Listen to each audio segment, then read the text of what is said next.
Durham is a diverse and vibrant community rich with innovation, culture, and history. This half hour is dedicated to Durham living healthy. The program is focused on giving you helpful information to improve our community. Hi, I'm Jana, and welcome to another episode of Living Healthy. This show is brought to you by the Durham Diabetes Coalition, a partnership working towards improving the quality of life for adults living with type 2 diabetes in Durham County. We hope this show gives you the information and tools you need to take charge of your health. On this episode, we're going to take a closer look at one community partner of the Durham Diabetes Coalition. We'll get tips on how to choose a healthy meal when you dine out, why you should join the Durham's Fitness Challenge, and ways to remember when to take your medication. Let's hear what motivated a gentleman to lose weight and keep his diabetes in check. We'll also find out what is myth versus fact about diabetes.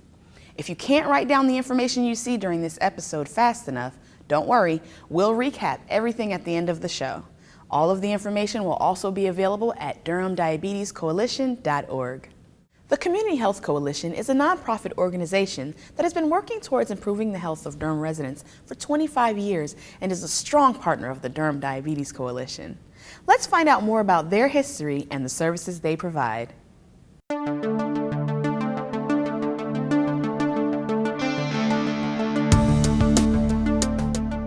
Community Health Coalition is a 501c3 nonprofit organization. It was developed or founded by Dr. Elaine Hart Brothers in 1989. And the primary mission of the coalition is to reduce health disparities within the African American community in Durham and surrounding areas. And with that mission, we are actively in the community through an outreach program. My name is Carrie Hill, and I am a diabetes ambassador, a graduate of the Self-Management Diabetes Program sponsored by the Community Health Coalition. My doctor recommended me for the self-management classes. I go out in the community and talk to people who are diagnosed with diabetes to help them manage their diabetes. We have actually been in existence for 25 years. Our greatest impact, I guess, into the community outreach is through education, because we are comprised of a lot of medical professionals, doctors, nurses, LPNs, pharmacists, nutritionists, dietitians, health educators. The information is very valid, but because we're not a clinic, if you will, we rely on a lot of information. We're trying to encourage the public to become managers of their own health. So we advocate self-management, health improvement. I'm able to share my experiences. I'm able to build relationships with people who may not even have an idea that diabetes is now an epidemic. Some people may be suffering from symptoms and not know what it is, and just being able to say some things to them may trigger them, I may need to get this checked out. I can safely say that we've reached well over 500,000 people, and last year we did something like about 300 screenings for blood pressure, about 400 for glucose. We did health fairs.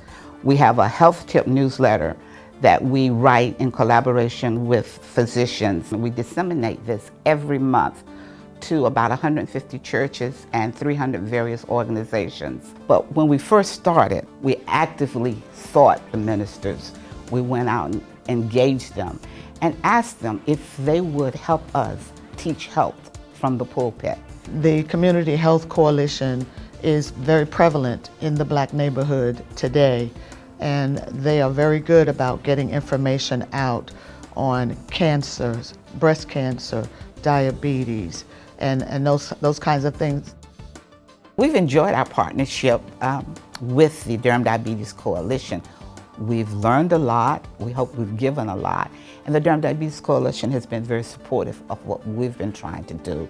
And we worked with the community within the South Austin area. So we reached out to that community through the help of the Durham Diabetes Coalition and worked with that community, again through the churches, and taught them a 6 weeks program on diabetes self-management.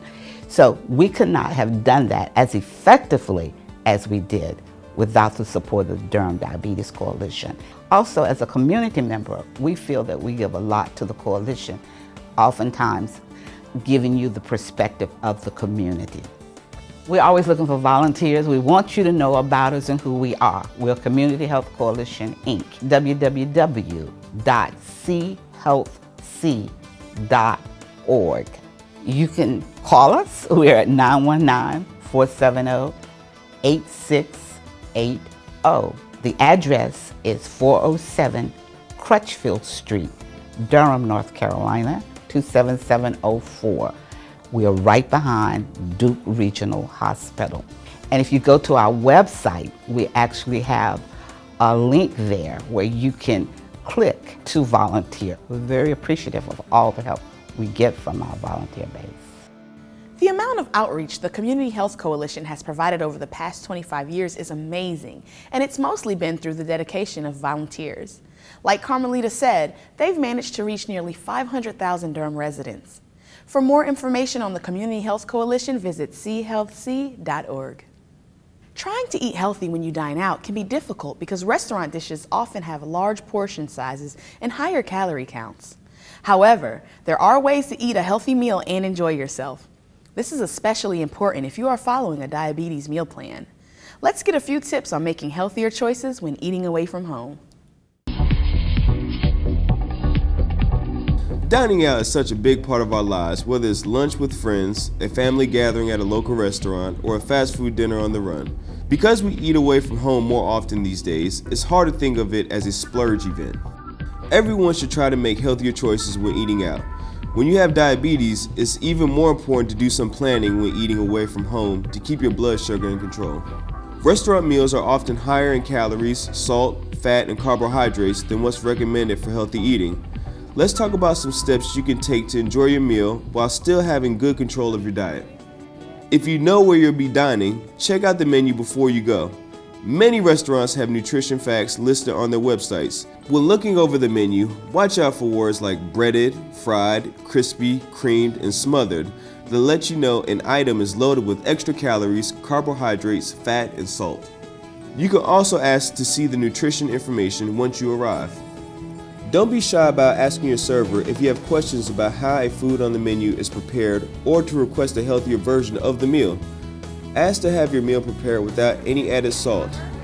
And you can ask for toppings, sauces, dressings, and condiments on the side. Another strategy you can use to order a healthy meal is asking for healthy substitutions or low-calorie items. If a sandwich comes with fries, ask for a side salad, steamed vegetables, or fruit instead. Find healthier menu items to substitute for less healthy sides. This will help you cut back on fat and calories for the meal. Portions served while you dine out are often enough for 2 or even 3 meals. Although it can be tempting to eat everything on your plate, ask the server to bring you a to-go box. Pack up half before you start to eat. By doing this, you'll end up with an extra meal you can eat the next day. It's best to skip dessert if you have diabetes. If you're going to indulge, get one dessert for the table and share. By eating just a couple of bites, you'll enjoy it without going overboard. If you get to the end of your meal and realize that you've overdone it, think about what you could have done differently. Make those changes next time you eat out. Next time you're eating away from home, use one of the strategies we've talked about today. Which one do you think will be easiest for you? Remember, it's possible to dine out and enjoy yourself while sticking to your meal plan. Dining out has become such a regular part of our lives that it can be easy to pick up the habit of eating an entire dish. Next time you dine out, try saving half the meal as soon as it arrives to control your portion. You can do this or use one of the other strategies discussed. Physical activity is just as important as eating well to maintain good health. Sometimes it can be hard to stay motivated and keep making progress towards your fitness goals. Next, Tiffany will tell us about a fun physical activity challenge for Durham residents.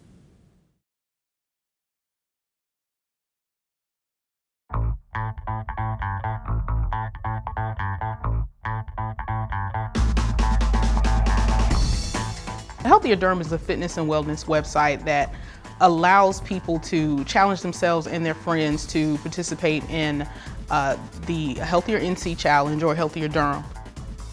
A Healthier NC is actually a challenge that encourages 1 million North Carolina residents to exercise a total of 15 million hours to lose about 10 million pounds. So that equals out to about 28,000 residents in Durham County exercising 420,000 hours to lose a grand total of 280,000 pounds. The Durham Diabetes Coalition is a co-sponsor in this website because we are hoping to use this with a lot of the people who we serve.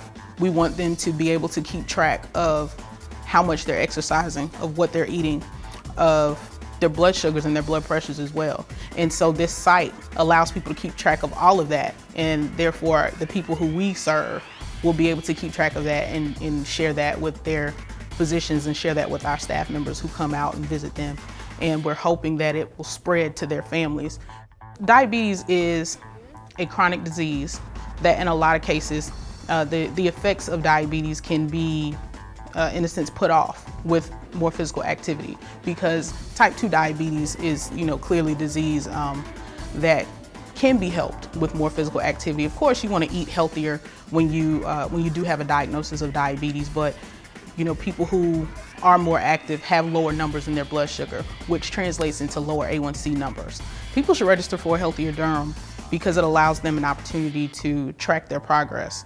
They can feel empowered to take charge of their own health. They'll be able to track their weight and whether or not they're losing or gaining weight. Specifically, if you have the iPhone app, you can track that information and pull it up right from the doctor's office, or you can track that information from your personal computer and write it down and take it with you to your doctor's office. It's a very good way to keep your numbers tracked and organized. Long term, we are looking to see 28,000 residents sign up for the site and to make really good use of the site. We know that a lot of people have these goals at the beginning of the year. Everyone sets their New Year's resolution. Well, we want people to make lifestyle changes, and we think that this site is a great way to help people do that because it's a constant reminder that you have to continue to log your information, you have to continue to exercise, you have to continue to eat well.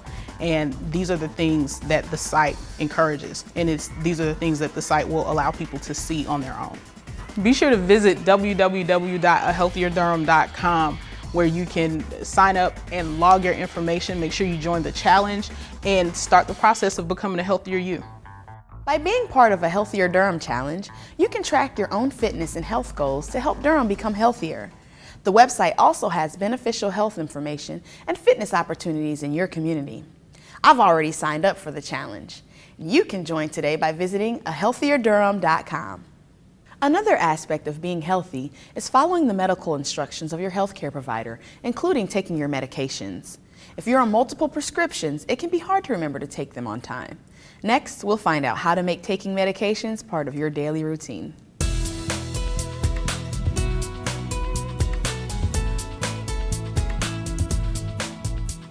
Taking medication may play a key role in helping you control your diabetes and manage other chronic conditions. Remembering to take your medications every day can be difficult, especially if you have multiple prescriptions. It is important to have a full understanding of the medications you are taking. Make sure you know the names of each prescription, dosage, why you are taking it, and possible side effects. If you have any questions about medication you were prescribed or how to take them correctly, talk to your healthcare provider or pharmacist. You can use different strategies to help remember when to take your medications. If you do happen to forget to take your medication at your regular time, go ahead and take it as soon as you remember. One way to remember to take your medication is to set an alarm. You can use an alarm clock or set a reminder on your phone. Even if you are busy doing something else, when it is time to take your medicine, the alarm going off will help jog your memory. Another easy way to remember to take your medication is to make it a habit. Pair it with an activity you do at the same time each day, like brushing your teeth, eating breakfast, or watching a daily TV show. One type of visual reminder is a pill organizer. You can buy a simple one at any drugstore. Visual prompts are helpful so it doesn't hurt to put reminders in different locations. You can put notes that you'll see regularly in places like home, work, or in your car. You can also ask a family member, friend, or a loved one to remind you to take your pills. Another tool you can use is a medicine chart like the one shown here. The great thing about this chart is that it also has spaces for blood sugar levels. You can log blood sugars and medications on the same sheet and find the information easily. You can use a printed form like this one or find a tracker online. The important thing is that you choose a method that works best for you. It may take some trial and error to find a strategy that makes taking medications part of your daily routine. Whether you set an alarm, write yourself a note, or have someone remind you, the important thing is that you take your medication as directed. Setting an alarm or pairing a specific time to a regular activity can make it much easier to remember when to take your medications. Most importantly, you should find a strategy that works for you. Sip smarter. Many people get a large amount of calories and carbohydrates from the beverages they drink. The average 12-ounce can of regular soda has about 150 calories. Reducing the amount of sugary drinks you consume can help control your blood glucose.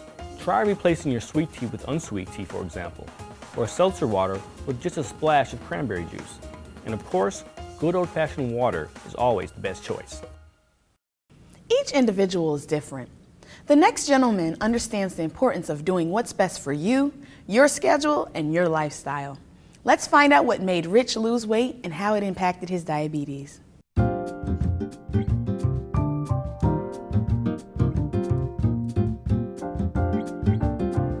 I've had type 2 diabetes for probably close to 25 years. It's been a long struggle. I found out I had type 2 diabetes because I had to go to the bathroom a lot. I was thirsty all the time when I went to the doctor, and of course the doctor said with some blood tests that I had type 2 diabetes and I would have to take medication for it. I struggled with it because I just didn't understand it, and as time went on, I went to a couple classes, learned a little bit about what I needed to do, and then I just started working at it. I was diagnosed with diabetes, and my sister was diagnosed basically at the same time. So I tried to encourage her to do the right things as I tried to do the right things. She would never listen to what I had to say, and she ended up losing her a couple years ago to diabetes. She lost one leg, and then a couple years later she lost the other leg. And when I watched her do that, it broke my heart. It was hard to deal with. Well, when I think about my sister, I just think I'm saddened, because I know from my experience that you do have a lot of control over what you do with your body. I know she didn't try to correct her diabetes situation. The diabetes part is not as bad as the after effects, like my legs and stuff like that, because it just, people just don't know that, what they're doing to themselves. They kind of think, I got diabetes, and that's, blame that for everything. I have two sons, and they've just watched me struggle through this and know that I advise them to get checked. I would encourage anybody with diabetes to listen to the doctors and do the best you can. Yeah, before I had to retire, I worked for the railroad, which was a very physical job. And then a lot of climbing, a lot of walking, a lot of heavy lifting and that kind of things. And as the diabetes got worse, and I basically couldn't do the job. In 2005, I started a physical therapy because I had other issues. So I started walking it's easy to do, and it builds you up. Didn't have the strength for a lot of other stuff, but I could walk. When I started walking, I just kind of built up from basically nothing. If I could walk a quarter mile, I was doing well. So I just worked at it and I still walk a mile or two, maybe 2 or 3 times a week. I've lost some weight, but I've lost weight over the years. I'd weigh 300 pounds and a few months later be down to 200. But then a few months later, I'm back over the 300.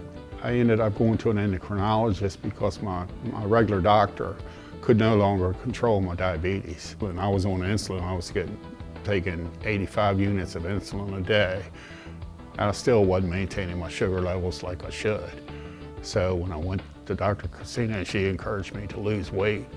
I went to Weight Watchers in 2009. I lost about 70 pounds and got down. I've been about 250 for the last 4 years. And it's just, before I would lose it and gain it back, this time I was able to keep it off. I met people, I had a friend that walked with me for months. And it's her and her husband both walked with me, and we just had a good time doing it. I believe the walking, it's not only the physical walking, but it's the companionship and the common goal that also helps you. But you have to work it. Weight Watchers is not an automatic thing. After a year of, actually less than a year of Weight Watchers, I went from 85 units a day to 0 insulin. I haven't been on insulin for 5 years. But I've managed to maintain my blood sugars. Now I'm taking a lot of oral medicine, but at the same time, my blood sugars have been running much better. I believe that the diabetes team, which Dr. Christina heads up, is all the difference in the world for me. There's a whole lot of information out there. There's a whole lot of conflicting information out there. And you need a team that can tell you the difference of what's good, what's bad, what is working, what isn't working.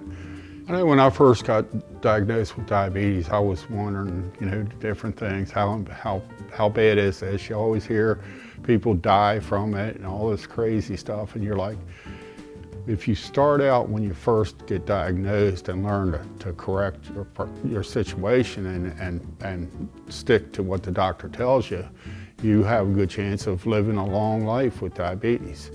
If you don't do what you're supposed to do, then you have a chance of having a shorter life. But what's worse than a shorter life is the life that you live will not be nearly as productive as a life could be if you were to control your diabetes.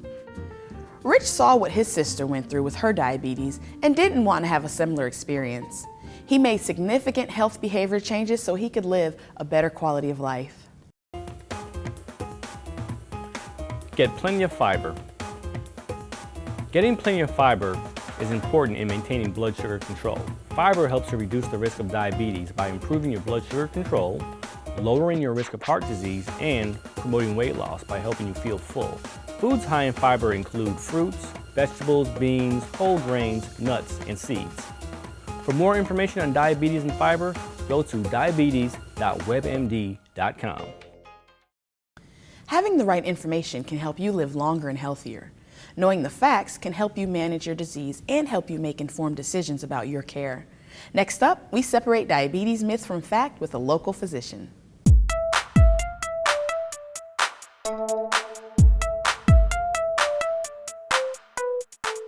I once heard that once you're diagnosed with diabetes, you're instantly put on insulin. Is that true? It is a myth that all people with diabetes will immediately need to go on insulin. Many people can be treated with medications as well as diet and exercise. Most people will be started on oral medication or pills and then be encouraged to change their diet and to exercise.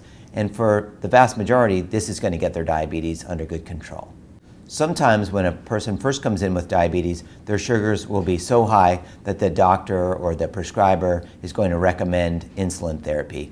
For someone who really feels strongly that they don't want to go on insulin, there's a lot that one can do to get the blood sugar down, specifically to work hard to increase exercise, to lose weight, and to really change the diet to cut down on carbohydrates, especially cut down on sugars.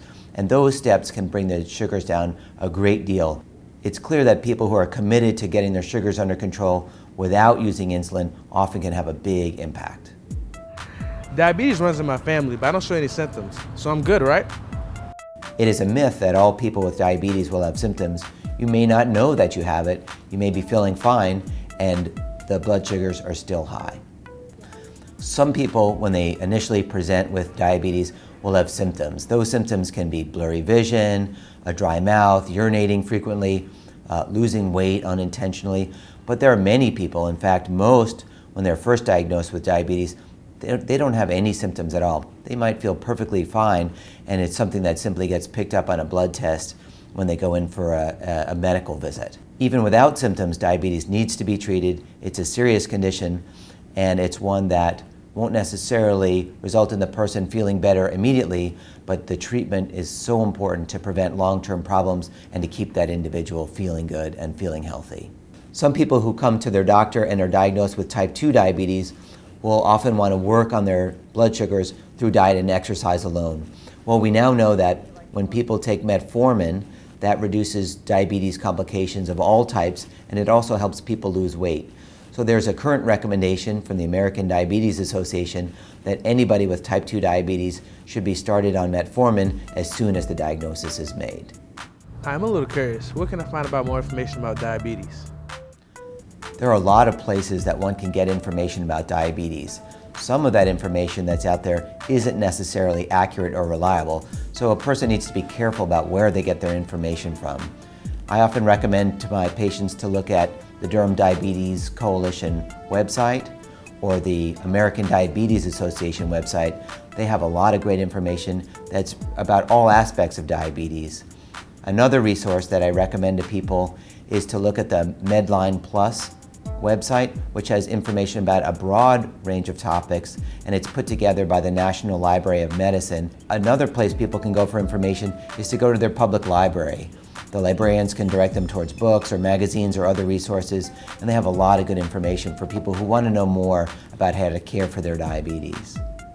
Another source of information of diabetes, of course, is going to your medical provider. Often the doctor or nurse practitioner or nurse or pharmacist in the office can offer you a lot of information and materials about type 2 diabetes or type 1 diabetes. Many individuals with diabetes live a long time, and often that's a long time without any complications or any serious problems related to their diabetes. For example, I have patients in my practice who've been diabetic for 50 or more years who are doing quite well, living independently. They've had no major complications and really take good care of themselves, and they feel good every day. So I encourage people with diabetes not to take this as a sign that they're going to be impaired or feel terrible, but rather this is an opportunity to take good care of yourself and to do the things that really we know improve health, and look forward to many years of feeling good. With all the information about diabetes out there, you may hear many misconceptions about the disease. As you heard from Dr. Greenblatt, being diagnosed with diabetes doesn't necessarily mean you need to take insulin.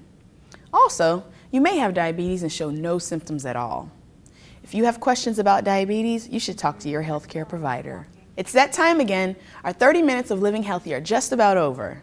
On this episode, we've learned more about the work of the Community Health Coalition. We also discuss ways to choose a healthy meal when dining out, how you can be a part of Durham's Fitness Challenge, and strategies to help you remember when to take your medications.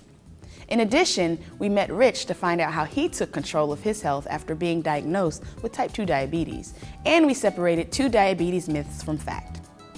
For more information on the Community Health Coalition, you can visit chealthc.org.